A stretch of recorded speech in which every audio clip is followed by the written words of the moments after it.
Hello, my friends.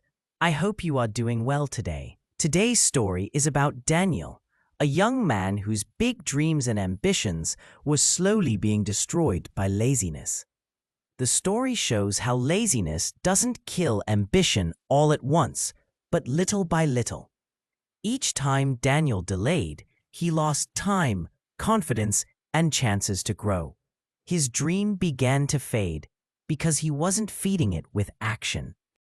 Daniel woke up one morning and felt the same quiet weight on his chest that he had felt for months.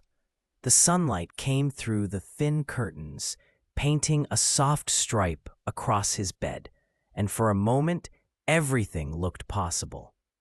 He told himself he would get up, make a plan, and take the first step toward the life he wanted.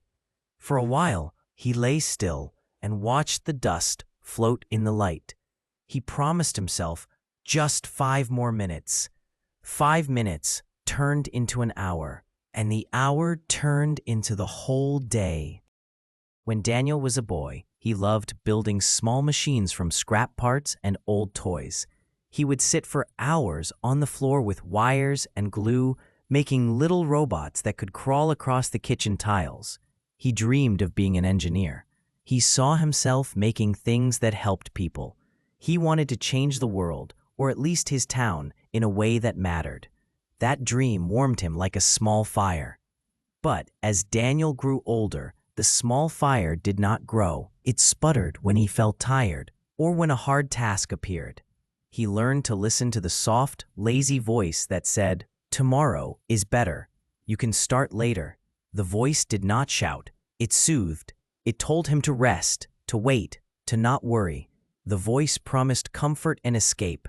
For a while, it seemed harmless, a gentle pause between action and thought. Daniel's friends seemed to move forward. Maria studied at the library until her hands were sore from writing notes.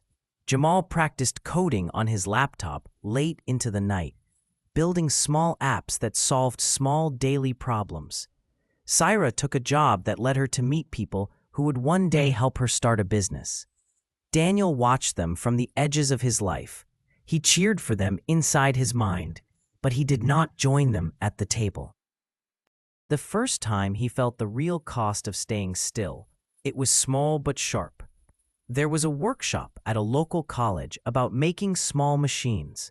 Daniel learned about it in the morning, but his lazy voice told him the workshop would surely repeat.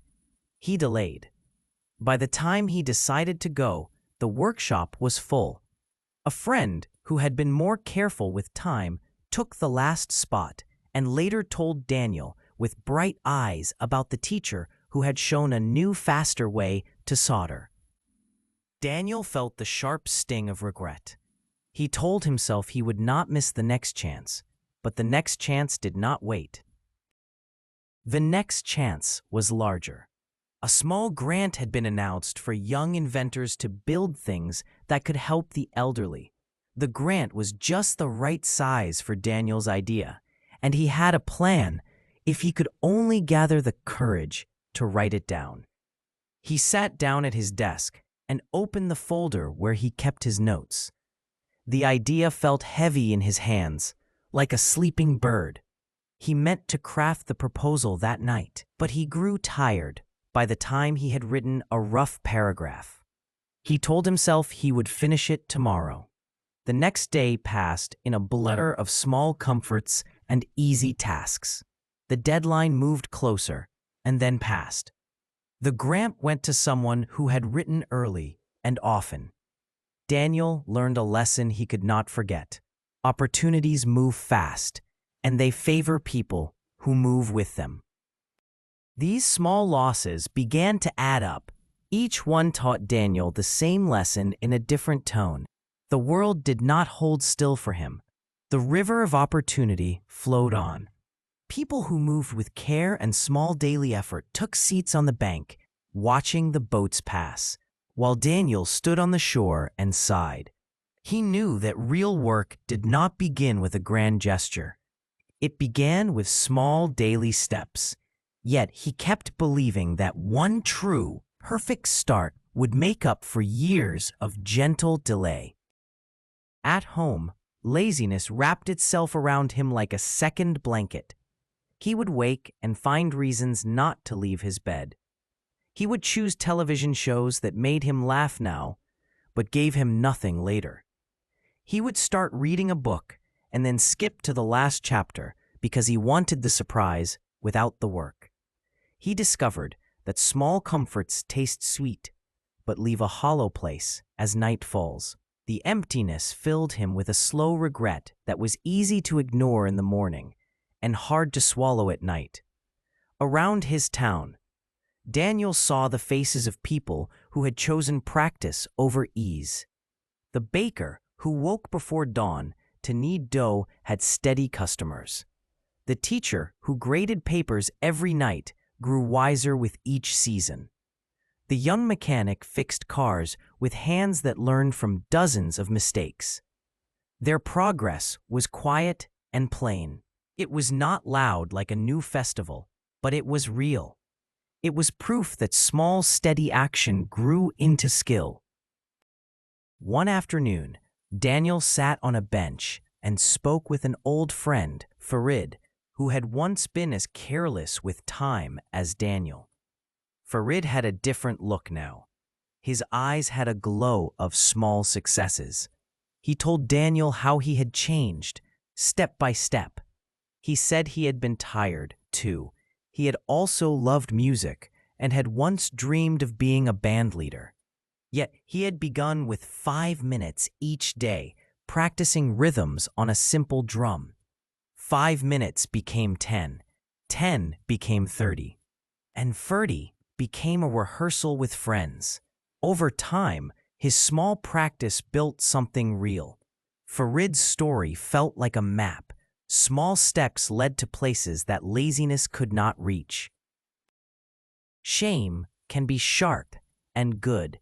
It pricked Daniel like a needle and urged him to change. He tried at first to switch overnight.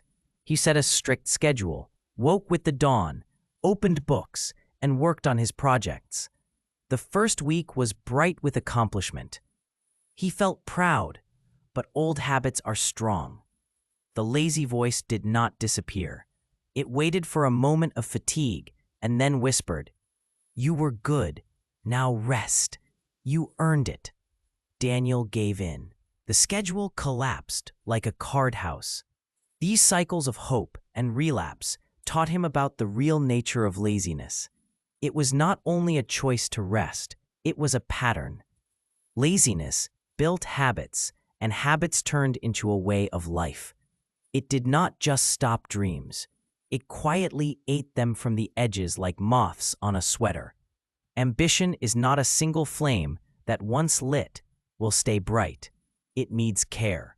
It needs water, feeding, and a shelter from the rain. When Daniel ignored his small daily duties, his dream frayed. With time, the cost of the fraying became heavy.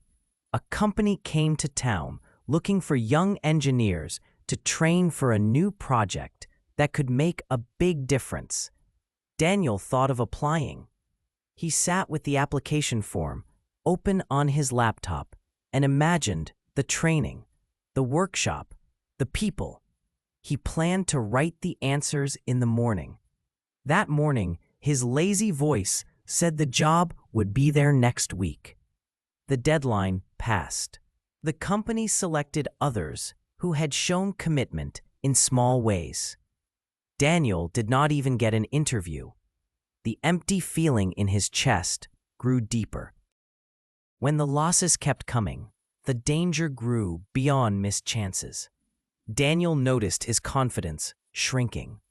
The more he delayed, the more he believed he was someone who did not finish things.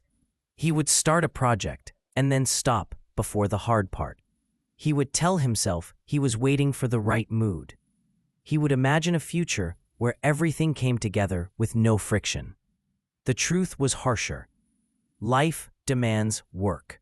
Ambition means being willing to do what many avoid. Laziness had taught Daniel to avoid the parts that would build his skill and his reputation. One night, Daniel dreamed of his childhood robots. In the dream, they were real enough to speak. They asked him, "Why did you stop building?" His dream self had no answer. He woke with tears and a heavy heart. That day, he tried again to change. He began small. He set a rule. He would do one meaningful thing for his dream each day. Not everything at once, just one small step. On the first day, the step was to tidy his workbench. On the second day, he read a single page from a manual about motors. On the third day, he soldered a joint he had been avoiding. This small rule helped him at first. The workbench looked less like chaos and more like a place where good work might happen. The single page he read taught him a fact that later saved him hours of wrong thinking. The wire he soldered that day gave him the confidence to try again. The secret was that small, steady action fed confidence. Confidence, once fed, makes action easier. It builds trust inside a person that the future is something they can shape. Daniel also found the need for people who would remind him about his work. He asked Jamal to be his partner in practice. Jamal agreed, and they met twice a week. Sometimes Daniel arrived tired and wanted to skip, but seeing Jamal at the table pushed him to stay. The presence of someone who cared about the work made the work matter more. Accountability did not fix everything, but it gave Daniel a net that caught him when he slipped.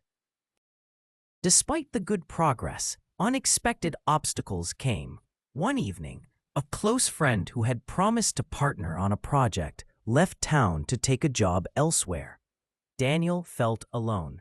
He thought of giving up, but his small rule and Jamal's steady company kept him going. He learned that resilience grows not from the sudden impulse to be strong, but from the practice of being steady when things are small and slow. Every time he kept a promise to himself, he built a small muscle of trust. That muscle grew and made him stronger against the lazy voice. Daniel's life changed slowly. He began to wake earlier. He no longer scrolled through his phone before sleep. He learned to respect time like a friend rather than an enemy. His days filled with small actions: reading, practicing, fixing, sending messages, visiting the workshop. Each day did not feel like a grand leap, but a small climb. The climb was long, and sometimes it was steep, but it was real. One of the hardest lessons he learned was how laziness had harmed his relationships. When he was lazy, he often promised friends he would help and then failed to show up. The small broken promises piled up until trust became thin. People stopped asking him to join projects because they thought he would not follow through. This hurt him more than missing a workshop or a grant. He found that ambition needs other hearts to push it forward. No one succeeds alone. Trust forms the bridge from dream to action. At a low moment, Daniel met a teacher named Miss Noor. She had been an engineer before she became a teacher, and she spoke plainly. She said, "Talent is a seed. If you don't water it, the wind will take it. Hard work is the water." Her voice had no judgment. It had truth. Daniel listened. She taught him a simple way to plan work: break big dreams into very small tasks that could be done in short time. She told him to treat those tasks like appointments. Daniel tried. He wrote tasks on a small card and kept the card in his pocket. Each tick on that card became a small reward. In 1 year, Daniel had a new habit: small daily work, reliable partners, clear plans, and fewer broken promises. He surprised himself when he entered a local competition with a small device that could help an elderly person with balance. It was not perfect, but it worked. He had no expectation of winning. He simply wanted to see what his small steps could produce. The judges liked the simplicity and care in his design. They gave him a place at a training camp, and from that camp, a path opened into paid work. When Daniel looked back, he could see how laziness had not only cost him opportunities, but also stolen time. Time is one of the only things we cannot get back. He regretted the seasons he had let slip away, yet regret did not stop him from moving forward. Instead, it taught him to be gentle with himself and honest with his choices. He learned that change is possible if you accept small beginnings and keep them going. Daniel's new life did not make him perfect. He sometimes fell back into old patterns when tired or when life became hard. On those days, he would call Jamal or tidy his workbench for 10 minutes. Small acts returned him to the path. The lessons he had learned were clear. Laziness kills ambition, not by a single dramatic event, but by small, repeated acts of neglect. Ambition survives when a person cares for it each day. As Daniel grew, he also learned to explain the cost of laziness to others without blame. He helped a neighbor's son who liked drawing but played games instead of practicing. He spoke about small steps and the value of keeping promises to oneself. He showed the boy his own list of pocket cards, laughing at the mistakes he had made as a young man. The boy began to try small things. His drawings improved. He learned that a dream becomes real when it meets small work. One day, Daniel was asked to speak at his former college. He stood before young faces and told his story. He did not pretend to have a perfect life. He spoke about the heavy voice of laziness and the small, quiet choices that can overwhelm a person. He told them about the workshop he had missed, the grant he had lost, and the nights when he let the television swallow his hours. The students listened because his words were plain and true. He said, "Ambition is a road. It is not always a bright highway. Often it is a small path where you must walk one step at a time. Laziness kills ambition like water kills a weak flame. If you let the water fall day after day, the flame will go out." The students asked him how to begin. He replied simply, "One small step, one short time, one promise you keep to yourself. Do that again tomorrow." In the years that followed, Daniel's work touched a few lives. His devices were not in every hospital, but they helped a grandmother in a village walk with steadier steps and a small clinic to offer better care. He earned an honest living and a small circle of people who believed in him. The ambition that remained was softer and wiser than his older dreams. It did not need the loud applause of a crowd. It needed to matter to one person at a time. Laziness did not vanish from the world. He saw it in himself sometimes and in others. He understood that it's a human thing to want rest and ease. What he learned to do was to choose time for rest that did not steal from work. He learned to make rest a reward for labor, not a way to avoid it. He learned to place his ambitions in the light of daily care rather than waiting for the perfect start. In the quiet hours, Daniel sometimes thought of the boy who loved building robots. He felt a warm place in his heart when he looked at the small machines on his shelf. Each dent and scratch told a story of days when he had chosen action over comfort.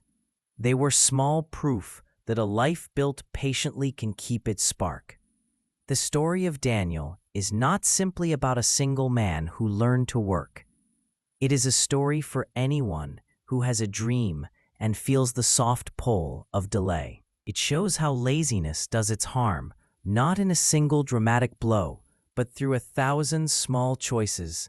Missing one workshop or one deadline might not matter by itself. Missing all of them, one after another, will change who you become. If ambition is a garden, laziness is the slow spread of weeds. If you do not pull them out, they will take the light and water and leave your plants to wither. The care of a garden does not require grand acts. It requires daily attention. A single hour a day can feed a plant into full bloom. Daniel's life teaches the young that action is not always grand, but it must be steady. It teaches that shame and regret can be turned into small habits of care. It teaches that broken promises to yourself can be mended with small, faithful acts.